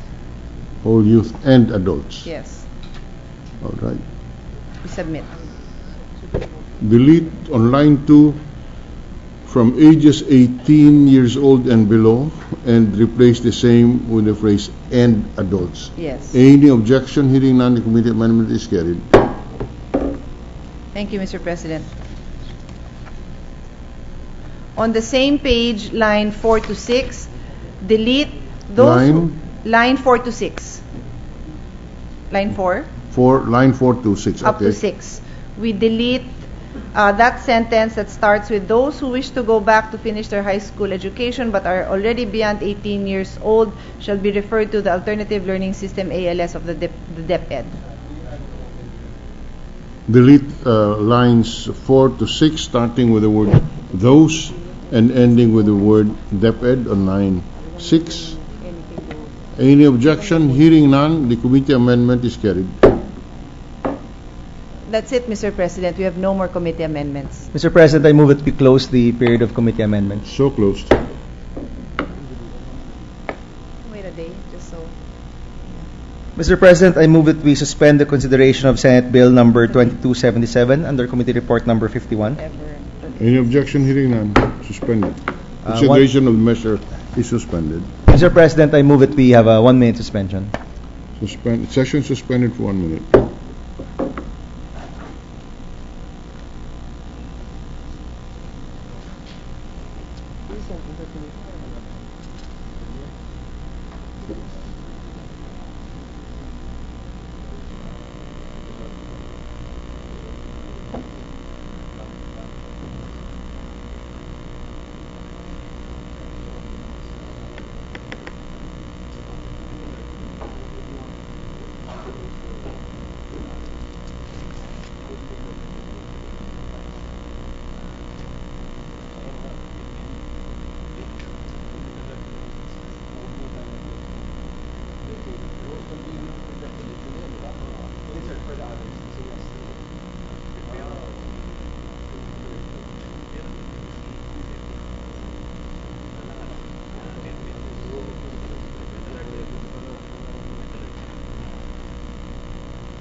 Ready to resume, Mr. President. Session is resumed. Mr. President, I move that we resume consideration of Senate Bill number 2103 under Committee Report number 11. This is the Metallurgical Engineering Bill. Any objection? Hearing none, consideration of Senate Bill 2103 under Committee Report number 11 is in order. Mr. President, no other senator has indicated their intention to interpolate, so I move that we close the period of interpolations. Any objection? Hearing none, the period of debates and interpellation on Committee Report number 11 reporting out Senate Bill 2103 is hereby terminated. Mr. President, I move that we open the period of amendments for this measure. Period of amendment is in order. May we recognize the author, Senator Trillanes, and to give his amendments, Senator Soto.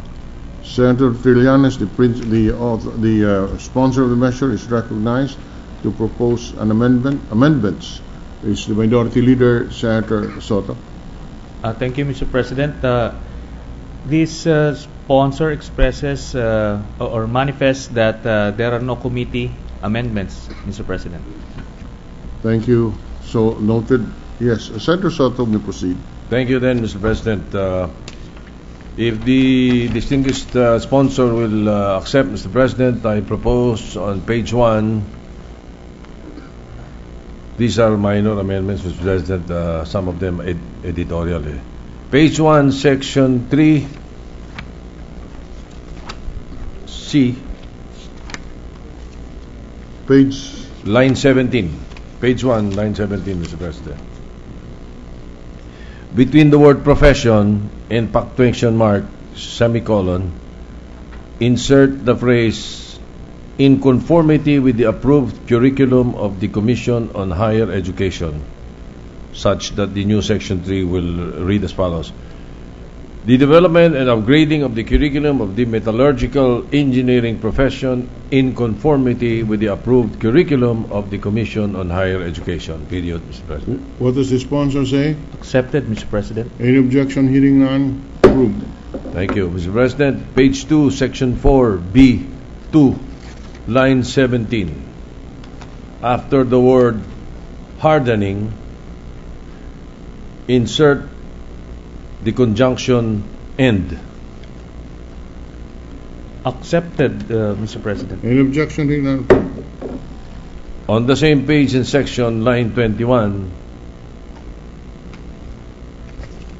after the conjunction "and," delete the word cooking and replace it with coking. C-O-K-I-N-G. What? Coking operations, Mr. President. C-O-K. C-O-K-I-N-G. Accepted, Mr. President. Any objection? Hearing none. Approved. On page 4, section 7, Page 4. section 7G, line 16. Page 4, line 16. Between the article "the" and the word "faculty," sorry. Yes, delete the word, after the word "the," delete the word "facilities" and the punctuation mark, comma. Accepted, Mr. President. Any objection? Hearing none. On the same page, section and line, same line, after the word "faculty," delete the punctuation mark, comma, and the word "equipment," such that the new section 7 shall now read as G. Inspect the faculty and other aspects directly related to the metallurgical engineering program of educational institutions in coordination with the Commission on Higher Education, CHED. Accepted, Mr. President. Before the, any objection? Hearing none. Approved. Just a comment. The sponsor and the Senator Soto Yes. may wish to look for another term instead of inspect the faculty. You do not inspect the faculty. Maybe it used to be inspect the facilities, which was correct, but we do not usually inspect the faculty. They have a 1-minute suspension. Mr. 1 minute President. suspension. Flying ano to? Oo, tingnan natin.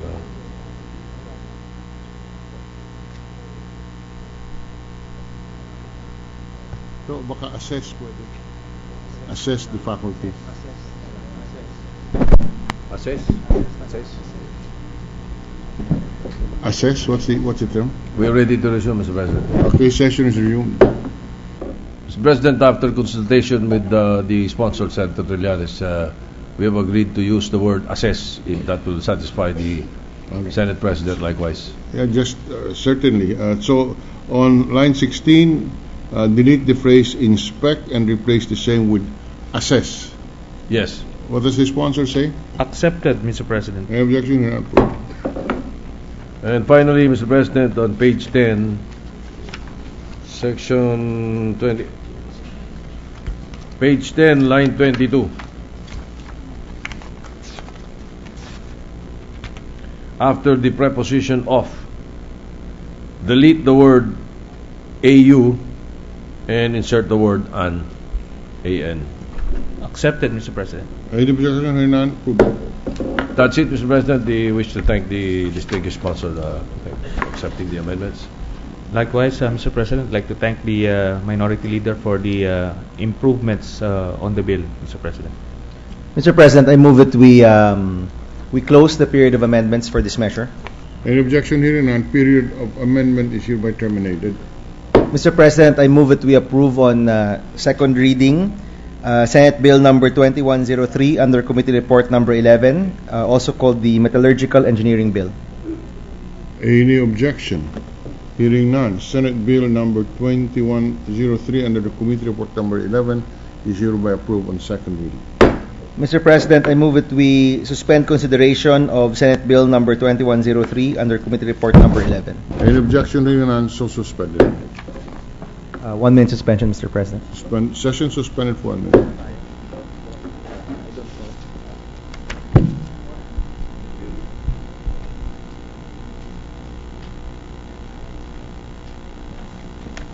Ready to resume, Mr. President. Session is resumed. Mr. President, I move that we adjourn the session until 3 o'clock in the afternoon of Wednesday, September 3, 2014.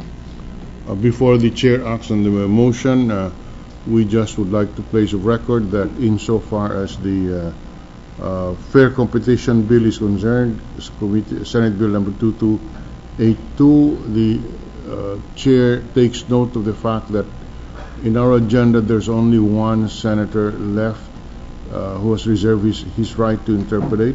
Will the sponsor, acting majority leader, confirm that? Yes, Mr. President. So far, only Senator Osmeña has indicated his intention to interpolate. May we request the majority leader to put the measure first on the agenda tomorrow, and the Secretariat is requested to so inform the office of Senator Osmeña. Mr. President, the Senator Osmeña has indicated that he wishes to interpolate early next week, if that is okay. All right. So the Senate Bill 2282 will be scheduled for debates on Monday, September 8th. 8. Okay. With that, the chair will now act on the motion to adjourn. Is there any objection? There being none, session is adjourned until September 3, 2014, 3 o'clock in the afternoon.